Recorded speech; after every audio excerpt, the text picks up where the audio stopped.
Talk about an historic meeting that you've gathered next week on persecuted religious minorities around the globe. But first, I want to get to some news of the day. Yes, let's talk about Russia.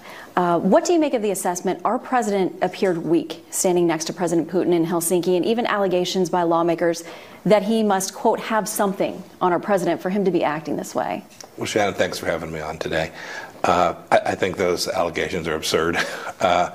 This administration has been relentless in its efforts to deter Russia from its bad behavior. We inherited a situation where Russia was running all over the United States.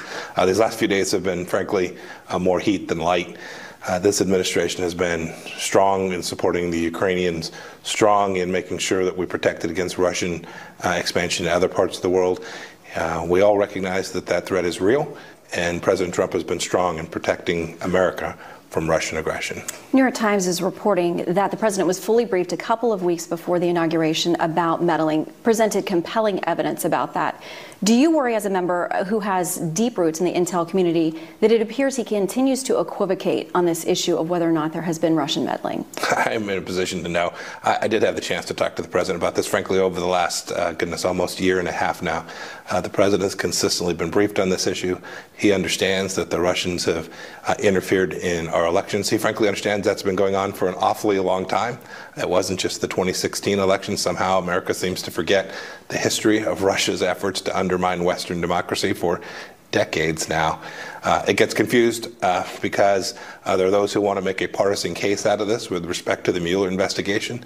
The president understands what Russia did in our elections in 2016, and he has empowered each of us to make sure that it doesn't happen again in the 2018 or 2020 elections here in the United States as well. And looking at those things moving forward, the president was asked repeatedly yesterday by a member of the press corps about whether he believes meddling is still ongoing. He responded, "Thank you, no." The White House says he was saying no to any further questions. Do you believe Russia is still meddling in our elections? I have great confidence that the Russians will try and undermine Western democracy in 2017, 2018, 2019, and for an awfully long time. It is our responsibility as leaders of the United States government to do all that we can to deter them from interfering with us, not only in our elections, but more broadly as well. The Russian ambassador to the U.S. is now saying that there were, quote, important verbal agreements made in the private conversations between our presidents. Can you tell us anything about those? Well, I'm not sure I'd take the Russian ambassador's word for a whole lot. From time to time, they want to tell stories. Here's what I know. I've had a chance to talk with President Trump about his discussions with President Putin. There was progress made on a handful of fronts, agreements to try and work more closely on counterterrorism, an effort to begin conversations around arms control to prevent the spread of nuclear proliferation. There were lots of things discussed. There remains a great deal of work to do, but the president accomplished one of his goals, which was to create a way where the two leaders of these important countries can have positive, constructive conversations that surround these incredibly important issues. There'll be lots of places our two countries' interests and values diverge. President Trump's deeply aware of that.